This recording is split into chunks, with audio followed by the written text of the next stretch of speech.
अल्हम्दुलिल्लाह, आप बताएं। मैंने सोचा आपका हाल पूछ लूं। जी सर जी। अच्छा, आपने पोपो रैप अब नेक्स्ट यही करना है ना आप दोनों ने? सारा जी सर।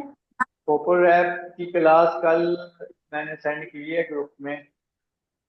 ठीक है सर, आज कल हो तो जाएगा पोपो काम। रैप कल कल लाजमी करके आनी है। उसके बाद जी मैं सर। एक और बॉर्डर कटिंग कर दूंगा। और ठीक। कुल मिला के आप लोगों ने बॉर्डर कटिंग भी करनी है और पोपो रैप भी करनी है। ये भी मंडे तक बेशक आराम से दिखा दें।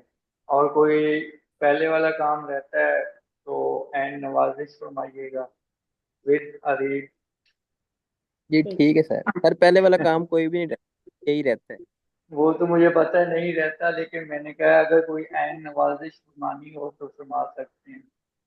है। जी ठीक है क्यों? सर। क्योंकि मुझे मसरूफ बंदे पसंद हैं। ओके सर जी। ठीक है, चलें, कुछ पूछना है? नहीं सर, बस यही पूछना था। अच्छा, चलें, ठीक है। ओके। ठीक। Okay sir. अल्लाह अल्लाह अल्लाह। हाफिज़।